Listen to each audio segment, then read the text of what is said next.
Hello guys, another day, another video. Once again, this is your host, Jomar Murillo, and welcome to my solo mini podcast.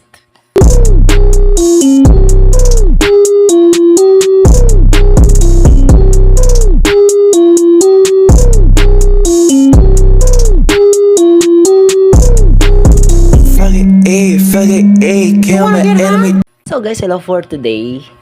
Magbabalik na naman tayo sa ating mga panakit damdaming mga topic and yung mga paksang pag-uusapan natin for my podcast. And for today is talagang may kinalaman talaga sa damdamin na talagang masakit.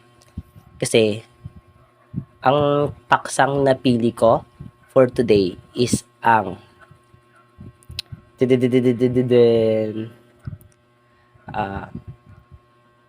iiwan ko na ba or magi-stay pa?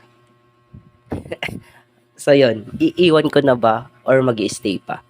So before ko talakayin yung topic natin, kung makita mo man tong video na to at bago lang po ako sa channel ko at bagong mga video lang po ito, and don't be hesitate to subscribe or like para naman ganahan tayong gumawa pa ng mga videos, di ba? So, kung gusto mong malaman or interesado ka sa kwento or sa topic na to, please keep on watching. So guys, yung sa paksa pa lang natin. Yung paksa kasi, parang inaano ko na yung dapat mapag-isipan na magkakaroon na tayo agad ng idea. So yung paksang pag-usapan natin na may pamagat na iiwanan ko na ba or mag-i-stay pa. Diba? Yun. Ito ay tungkol naman sa mag-partner na or mag-jowa na or long-term na relationship like 2 years, 3 years, ganon, diba? Mas lalo naman kung mga months lang yan, be. Hindi pa talaga totally nahubog yung pagmamahalan nyo sa isa't isa. Pagmamahalan. So, for today, madalas kasi mangyari din to. Actually, hindi lang to madalas mangyari. Nakikita, ito din yung madalas kwento ng mga drama sa telebisyon, sa radyo. Radyo. Ilang taon ka, girl? So, yun. Basta mga ganun. So, kung ikaw, di ba, ito ay tungkol sa paksa, na kung ikaw meron kang jowa, may jowa ka, tapos itong jowa mo, sa umpisa, sweet siya, mahal ka niya, tapos umabot kayo ng 3 years. At the end of the day, dumating yung time na nagbago siya. Like, parang hindi mo na-feel yung pagmamahal niya. Basta, iba siya. Kasi, sa buong pinagsamahan nyo, mahalata mo sa isang tao kung anong klase siyang tao. Pero once na nag-iba siya, automatic, madititik agad yun ng puso't isipan natin. So yun, nag-iba siya. Tas, yun. Hanggang sa dumating yung time na nakakasakal na siya, nasasaktan ka niya, yung feel na ramdaman mo na hindi ka niya mahal or hindi ka na binibigyan ng respeto or importansya. Diba? So, ano ba dapat mong gawin? Siyempre, dahil mahal natin, mag-aaway lang tayo. Bibigyan mo pa siya ng another chance. Itatatak mo sa puso mo na another chance pa. Baka pwede pang ayusin, baka kaya pa, baka may problema lang siya, baka may pinagdadaanan lang siya. Hanggang sa magpatuloy pa yon, girl, hanggang sa talagang madalas na or hindi na talaga, napapatagal na or hanggang sa naging hobby niya na. Girl, hindi niya na-deserve ng second chance.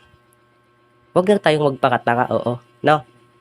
Kasi, once na nagbago na yung isang tao, at ganun na, okay lang sana, isang araw lang nangyari yun, baka nga may maintindihan pa kasi. Pero, naging hobby niya na, yung manakit, yung pagbabastos niya sa'yo, yung pag-apak niya sa pagkatao. Girl, oras na para mag-isip-isip ka na mag-practice ka na iwan na talagang hindi na siya connected sa buhay mo. nag-iba na siya. Ganun. Parang in short, para hindi na tayo umabot pa is nawala na siya ng pagmamahal para sa'yo. 'Di ba? Sobrang hirap nun. Lalo na kung long term relationship na kayo. Mahal mo siya. Pero, girl, hindi naman ibig sabihin nun na magpapayag ka na lang, na ganun-ganun ka na lang, na hindi ka na nire-respeto or nawalan, kahit wala na siyang pagmamahal, is pagsisiksikan mo pa rin yung sarili mo, di ba? Know your worth naman. Alamin mo ang halaga mo. Huwag mong ipilit yung tao, yung sarili mo sa taong hindi ka na naman nagusto. Di ba? Kasi ang nangyayari diyan, ikaw yung mas nagiging obsessed. Syempre, 'di ba? Kahit ginagawa niya na 'yon, gumagawa na siya ng way para lumayo ka sa kanya. Kasi pag mga ganyan, 'yun yung mga taong gumagawa na lang ng way para ikaw na mismo yung lumayo. Dahil nga wala na silang nararamdamang pagmamahal sa iyo. 'Di ba? Syempre, mahirap 'yun. Sa umpisa, kailangan mo pong magtanga-tangaan, magbulag-bulagan. Pero, kung hindi na talaga, kung madalas na, huwag mo nang ipilit, girl. Alamin mo naman yung halaga mo. So, ang dapat mong gawin is mag-move on ka na, iwanan mo na siya. Oo, masakit 'yun, syempre.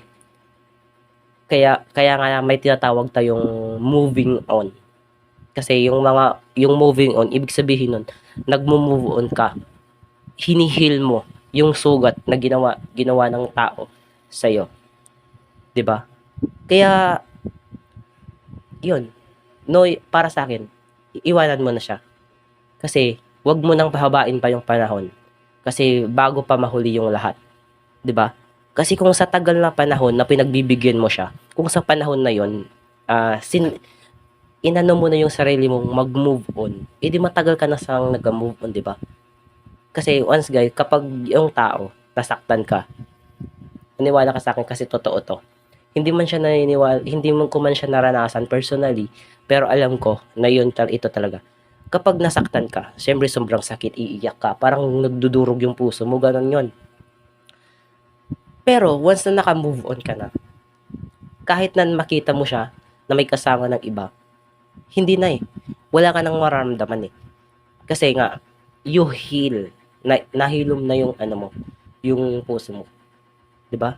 Parang na-realize mo nasa sarili mo na hindi siya deserving para sa iyo, 'di ba?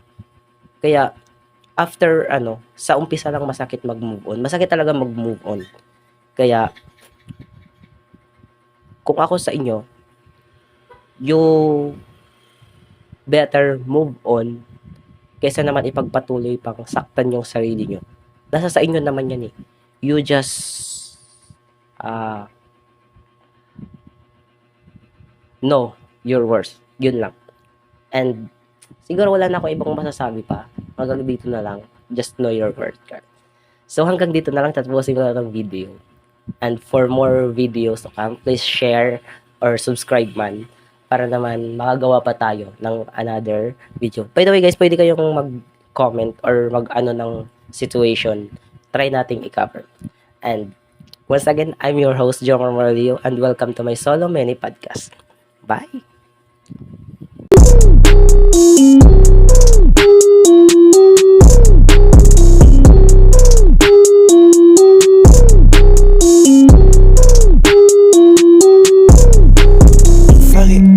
Fuck it, ayy, kill my enemy.